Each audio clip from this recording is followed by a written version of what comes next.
these 5 players in this video could completely break fantasy football in 2025. One of these guys is being drafted outside the top 40 picks despite leading his position in points per game last year, and another one's a rookie with a clear path to 300 plus touches this year, but he's going outside the top 70 picks. Now, I've helped over 10,000 people win more fantasy leagues just the past few years alone, and if you want to do the same, this video is going to help you do just that. And we're going to start with that guy who I mentioned in the intro, a player at his position who scored the most points at the position but is now going outside the top 40, and that is going to be George Kittle, because in 2024 he completely flew under the radar because there are some young exciting tight ends popping up. Those guys' names were Brock Bowers and Trey McBride, who continued to dominate last year, but despite all of that, very quietly George Kittle ranked as the #1 tight end in fantasy points per game, 15.8 fantasy points per game. So that means, yes, not Brock Bowers, not Trey McBride, it was George Kittle, the tight end 1. And as Kittle usually does, he was productive. You could see here on Player Profiler, he was top 5 in receptions, 3rd in receiving yards with over 1,100, 2nd in yards after the catch amongst tight ends. You go down to his efficiency, led every single tight end with 3.1 yards per route run.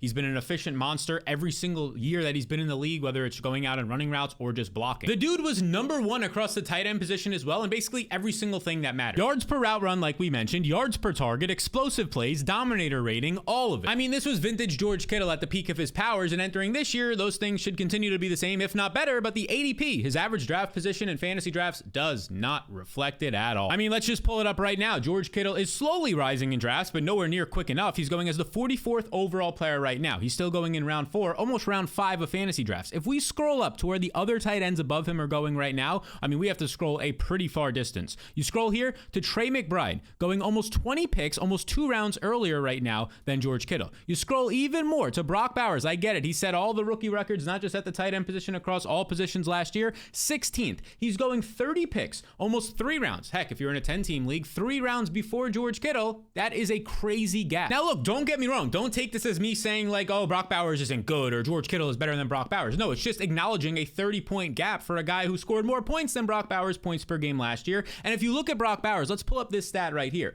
Brock Bowers, it's a great stat by Ian Hartitz. He scored 31.8 more PPR points than the next closest top 12 fantasy tight end in the 4th quarter last season. What does this mean? It means that the Raiders were just trailing so much and had to throw the ball nonstop. But this year, there's a chance that that's not the case. They're going to play a lot slower, they're going to run the ball a ton, and you're probably not going to get as much 4th quarter production from Brock Bowers. And not to mention, it's nowhere near the same personnel that Brock Bowers is competing with this year. There's Ashton Jeanty, a 1st-round pick who can definitely catch passes, who's going to see a lot of carries on the ground, especially in the red zone. He'll see usage. They bring in Jack Bech and Deontay Thornton. Deontay Thornton, a 4th-round wide receiver. He's extremely tall. He's extremely fast. Best size speed in this draft class at the wide receiver position. Those 2 guys, in Jack Bech and Deontay Thornton, are miles better than what this team had last year. If we pull it up right here, this team last year was dealing with Trey Tucker, a speedster who basically can't separate at all, and then DJ, I don't even think he's on the team. Yeah, he's not even on the team. He's not here. DJ Turner, who could do absolutely nothing. You add in these 2 rookies, I think at least one of them is going to be an upgrade, if not both of them getting on the field and earning more targets than a Trey Tucker and a DJ Turner could last year. And even if they're only earning, let's just say, 1 to 2 targets each per game, that's directly pulling from those top-end guys, namely Brock Bowers. Okay, so that's some of the cons to Brock Bowers going top 15 overall, but really just comparing him to the gap of 30 picks between one George Kittle. Now there's a gap of about 20 picks between Trey McBride and George Kittle. And look, Trey McBride is great. If you scroll over, I mean, this guy last year was absolutely dominant. The #2 tight end ahead of Brock Bowers in points per game, despite only scoring 2 touchdowns. Trey McBride might explode in fantasy if he can just, instead of scoring 1, 3, and 2, like if he scores 7 to 8 plus touchdowns, which he can based on his targets, right? Last year, targets alone, 147, top 10 in the NFL. Like if he starts scoring touchdowns, he could explode, right? I completely understand that, but it's still a 20-point difference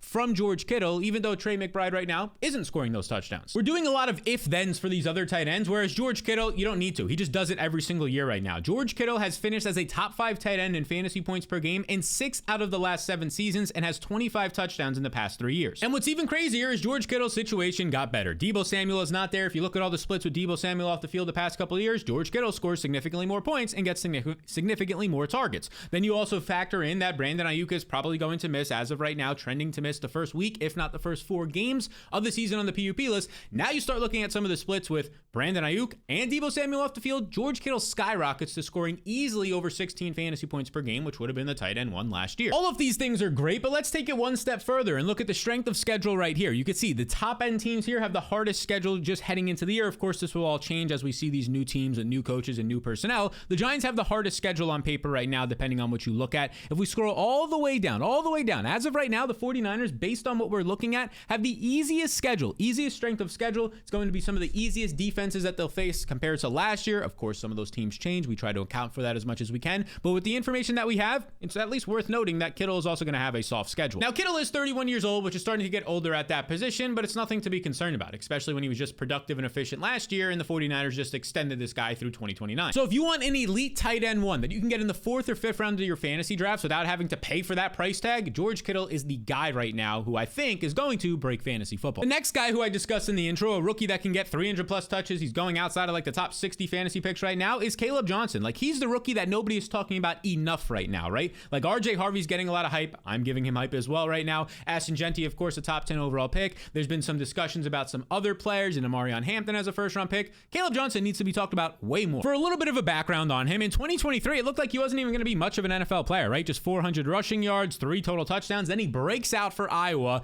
in 2024. In just 12 games, over 1,500 rushing yards, 23 touchdowns. You scroll over here, and he actually made some efforts to improve as a receiver. 7 total receptions his first 2 college seasons, has 22 receptions on an impressive 10.5% target share. For college running backs, anything at like 7% is a solid target share. Double digit, 10+% target share, the amount of your team's targets you account for, that's really good. Now here's some crazy stats. Caleb Johnson ran for 100 plus yards and 2 or more touchdowns in the majority of his games in college last year, and in the 4th quarter, he averaged 5.8 yards per carry late in the game. And now he steps into a Pittsburgh Steelers backfield that's really hard to ignore, because Johnson is 6'1", 225 pounds. He had over 1,000 yards after contact and 0 fumbles last year, and he ranked top 2 in breakaway yards. And oh yeah, not to mention, even though he's bigger, he's still fast. He hit 22 miles per hour, top 10 in college football last year at the position in open field in terms of their mile per hour tracking. So this is a legit workhorse NFL size who has that home run hitting ability. And oh yeah, guess who's now calling plays for one Caleb Johnson? You know it, and if you don't, the offensive coordinator for the Pittsburgh Steelers yet again this year is Arthur Smith. And why is that important? Oh baby, does Arthur Smith love his bigger running backs. Now the most famous one was back in Tennessee, Derrick Henry, the best running back he's ever had, but it's not only been Derrick Henry. Anywhere he goes, he gives the bigger running back the majority of the carries, or at least factors them in more. A 216-pound Cordell Patterson during his time with the Atlanta Falcons was seeing significant touches. So much so that Cordell Patterson on a points per game basis ranked top 20 amongst running backs that year. And then last year, of course, we know that Najee Harris saw nearly 300 touches and saw the majority and bulk of the touches over Jaylen Warren. Arthur Smith loves his bigger running backs. And now he just got a 220-plus pound rookie who is a bigger, much bigger back than Jaylen Warren. And that's going to be the main competition this year. It's going to be Jaylen Warren, who is not as big of a back as Caleb Johnson, but Jaylen Warren is still really talented. One of the best pass-catching running backs in the league, one of the best per-touch players when he's actually healthy. You look at the other competition here, Cordell Patterson is still there. Arthur Smith loves him, signed him last year, mostly special teams player. Kenneth Gainwell, they signed him, not really concerned about that. It's going to be Jaylen Warren, who's going to be involved. Like, don't get me wrong. I don't think that Caleb Johnson, the rookie, is going to see 75% of the snaps. I wouldn't be shocked if it's 50-50. Depends on game scripts. If Jaylen Warren, if they're trailing, will play a little bit more, of course. Similar to what we saw last year, though, I do think there's a good chance that Caleb Johnson becomes that 16 to 18 touch per game player in neutral to positive situations, and Warren is seeing 8 to 12 touches in key situations like maybe passing downs or if they're trailing in games. Then you factor in the overall total look of the offense. It's a healthier offensive line. They get Aaron Rodgers, who, despite what you think of him and his age, he's way better than what they had last year. That should sustain more drives, help the offense, score more touchdowns. All this is good. And so far in OTAs, rookie minicamp overall, you're looking at Caleb Johnson getting some buzz out of OTAs. If he inherits the Najee Harris rushing volume, Johnson could be an immediate fantasy impact, is what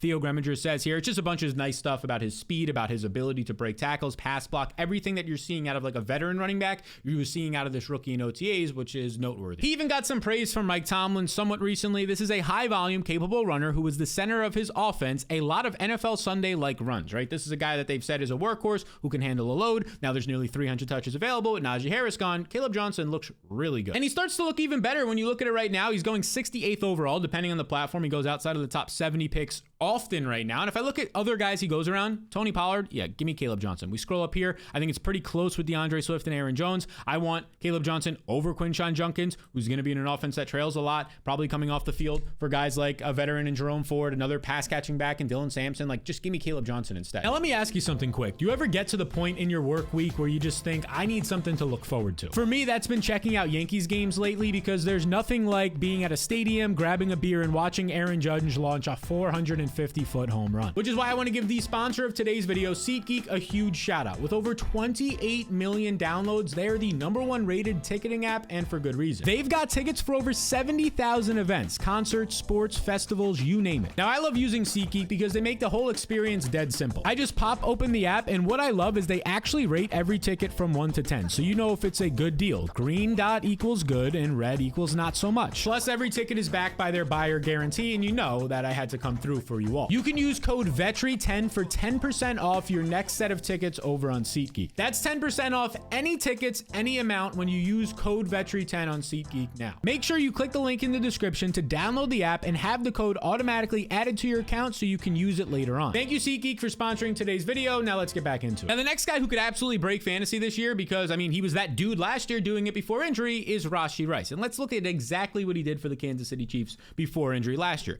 Limited sample, sure, but if you even date back to 2023 playoffs, he was also great. 21 fantasy points per game, 96 yards per game, 9.7 targets per game in his 3 games before suffering an injury last year. I mean, that was a pace for almost over 1,600 yards, and I have it right here, 136 catches. Obviously, that wasn't going to happen. And I mean, this was a guy who was dominating fantasy. If we look at No Experts tweet right here over on Twitter, we have those stats that I just mentioned from 2024, but then you actually look at what he did the last 9 games before that in terms of dating back to 2023. He was a wide receiver 2 or better in fantasy in 88% of his games, so a top 24 receiver. And he was a wide receiver 1 in fantasy, so top 12 in 44% of his games, which is classified here as the elite tier. And that's interesting to point out because right now Rashee Rice goes 46th overall. He goes outside the top 20 wide receivers as of this recording in fantasy football. That's crazy. That is crazy. Now, you might be saying, oh, but he's coming off of a crazy injury. Like, that's why. Yeah, let's break that down. Because you really shouldn't be concerned about this injury at all. He's already healthy. Let's look at SportsMD analysis. A Harvard-trained surgeon, a sports surgeon. He's very good at what he does. He said Rashee Rice data favors return by week 1 at 100% his pre-injury form. And just for a little bit more context, so far in off seasons, this is dating back to early June right now, Patrick Mahomes has reported that Rashee Rice is fully recovered from his injury that he suffered. He has no, and the quote was that he has no restrictions. Rashee Rice also, here's another thing, has been a full participant by all accounts in OTAs. He was also a full participant in minicamp. He did not tear his ACL. People think he tore his ACL because the earlier report said that. He did not. He avoided a major knee injury in terms of the ACL. He's already 100%, and we have multiple weeks and months until the season starts. This is the same Rashee Rice as last year. Like, literally, the target competition we'll get into a second is basically the same. The only concern is, does he get suspended? There's a lawsuit out there. It's a very slow process right now. It does not look, as of this recording, that he's going to get suspended. Looks like it's going to push off into 2026, most likely. We'll have to keep an eye on that as training camp and the preseason approaches. But wheels up for Patrick Mahomes' #1 receiver right now, who's going in round 4 of fantasy drafts. And like I hinted at, the competition is the exact same. Like, of course, Marquise Brown gets hurt early last year, so that's really, it factors in, right? Rashee Rice was easier for him to break out. Xavier Worthy was a rookie who never played an NFL game, and now he has a whole season where he looked good. So even though the players are the same, their experience levels or their health is a little bit different. You have Travis Kelce still there, who's another year older, so that's something that maybe benefits a Rashee Rice. But all we saw last year was when Rashee Rice was on the field, he was dominating. This team needs explosive plays. They need Isaiah Pacheco to get healthier, and they need Xavier Worthy to take a step forward. But Rashee Rice was creating explosive plays over the middle of the field thanks to his yards after the catch. Nobody else on this team has that ability. Travis Kelce doesn't have it anymore. So in terms of that ADP right now for Rashee Rice going as the 46th overall player, I mean, this is a guy that I would not be blinking an eye. Like, if we scroll up right here, if you told me that Rashee Rice was slotting in somewhere in this range, right? In this range around the top 30 player next to Jackson Smith and Jigba, Garrett Wilson, Tyreek Hill, I'd say, yeah, that makes sense because he's healthy. He's probably not getting suspended, and he was great last year. I think he should probably slot in right here, around or behind the Ladd McConkey range, around a top 25 overall player. So he's going 20 picks later, in my opinion, that where his real value probably is by the time August, September comes. Now let's talk about a quarterback who can break fantasy this year based on where he's going, his overall situation, the price you have to pay, ADP, all that stuff. And it's JJ McCarthy because he might be walking into the best setup for a,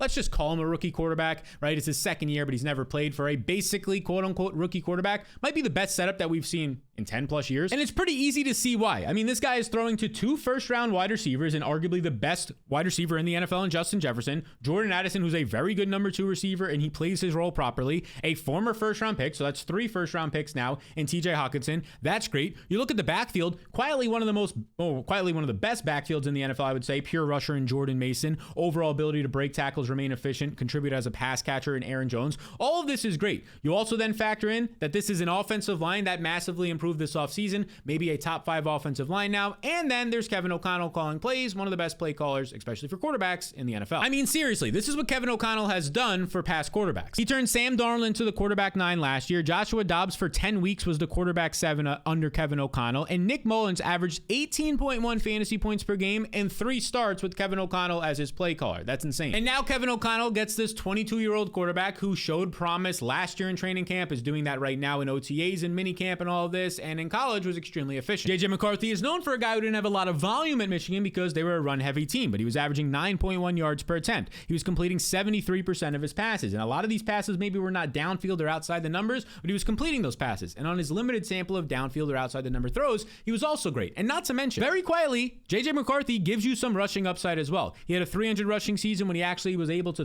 run a little bit more. He was then banged up, so he didn't run as much in his final season with just 171 yards there. Blake Corum was running a lot as well. But JJ McCarthy can probably quietly give you, 300, 400, a Justin Herbert type rushing floor. It's also pretty encouraging that head coach Kevin O'Connell was saying that he had conversations with Aaron Rodgers this offseason and basically said, like, I told him about my feelings about JJ, my obligation that I felt like we were going to have to give him the best possible situation and thrive in the NFL journey. So he basically said, like, yeah, Rodgers, you're a friend of mine. You can come here. We would love you, but you would be the backup behind JJ McCarthy, which is crazy. Right now, JJ McCarthy's an extreme value. I don't know how long this is going to last. He goes as the 124th overall player. So in your 12-team formats, he's an 11th round pick right now. Like, he's going next to Jaden Blue, who might be the running back 3 right now for the Cowboys, right? With Miles Sanders and Javonte there. He's going next to behind a bunch of tight ends like Tucker Kraft, who I don't think are all that impressive.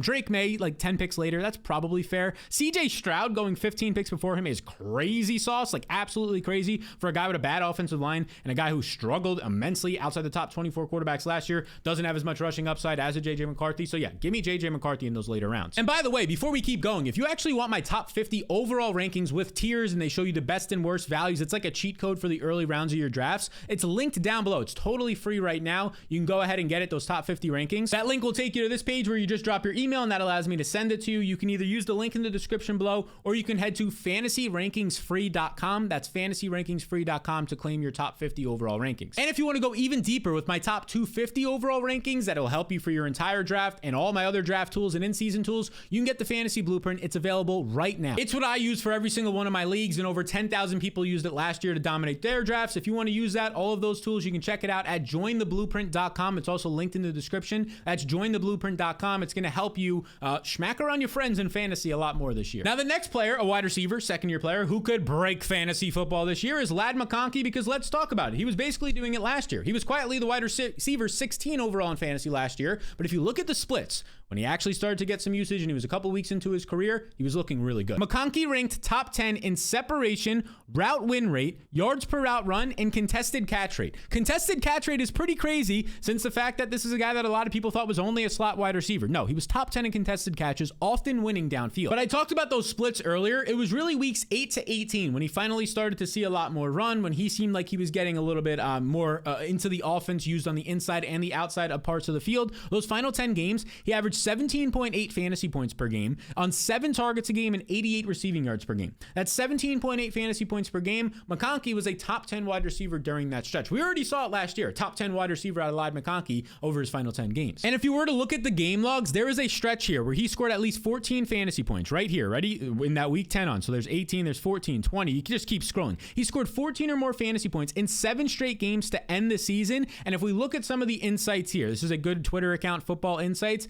Ladd McConkey ranked top 5 in first downs plus touchdowns per route run amongst rookie wide receivers and tight ends since 2006. So that's almost 20 years. If you're looking at first downs per route run, is a great stat. It's up there with, let's just say, like yards per route run to show how important you are to your team. McConkey ranks top 5 over the past 20 years for rookies. Nuts. And it didn't just stop at the end of the regular season. The Chargers did get into the playoffs, and Ladd McConkey, just dominated. 197 yards, the most for a rookie wide receiver that we've ever seen. 14 targets, 9 more than anybody else on the team, which is just nuts. They only relied on him. He had an 86-yard touchdown in that game, 9 receptions, just an absolute monster, averaging 22 yards per reception in his first ever playoff game. And since then, all we've been getting this offseason is Justin Herbert, Jim Harbaugh, offensive coordinator Greg Roman, hyping up Ladd McConkey, saying that, yeah, he did great on the inside and outside last year, and we're going to see even more of that this year as he's the clear-cut wide receiver 1. Because nothing about his role should change. They do bring in a couple of players here. They get back Mike Williams, a veteran wide receiver. He's going to be competing with their second-round pick most likely in Trey Harris for the other outside wide receiver job. None of those guys are all that threatening to Ladd McConkey. If anything, those guys can maybe open up some stuff on the intermediate to short parts of the field for McConkey to work after the catch, take some defensive attention away. If Trey Harris is an actual threat downfield, defenses have to respect that. Now, really, the only potential knock I can give on Ladd McConkey is like durability. He's 186 pounds, so when he's working over the middle of the field a lot, he can get injured. And we saw this last year. Like over the final month of the season, it seemed like every single time Ladd McConkey came up from off the ground, he was holding onto his shoulder. He was just battling injuries. He was holding his ribs, right? These are the concerns that some of the concerns he actually dealt with in college as well at Georgia, where this durability stuff. So we have to hope that that doesn't come into play, but we won't know, right? So it's something to think about, but we really can't factor it in. Well, I guess you can factor it in if you think it's really significant, but I would say, like, how are you going to factor that in? Like, any player in the NFL can get injured, right? They're playing a contact sport. So right now, if we look at it, Ladd McConkey is like a turn pick, end of the second round, 24th overall, beginning of the third round. I'll just say this, like, if you have the first pick overall in a fantasy draft, and let's just say you take whoever you take there, Bijan or Jamar Chase, I don't care, whoever you take there, and then you come all the way back around, and your turn pick options are like, let's say you take Bijan or Saquon. Then you get A.J. Brown and Ladd McConkey. I mean, how do you not make the playoffs? How do you not make a push, right? You're starting your team. Let's just say it's Bijan Robinson, A.J. Brown, and Ladd McConkey. I love that. So make sure you start these 5 players before your fantasy draft starts because they could break fantasy football this year. And make sure you also claim your top 50 overall rankings completely free on fantasyrankingsfree.com or with the link in the description below right now. And by the way, a great way to stay ahead of your friends in fantasy this year is by getting these guys who can break it, but by also dominating the first 2 to 3 rounds of your draft. You have to hit on those rounds, otherwise you stand no chance. So make sure you watch this video next, my top 24 overall rankings for 2025 fantasy football, because if you watch that, you know exactly how to handle those first 2 to 3 rounds of your drafts.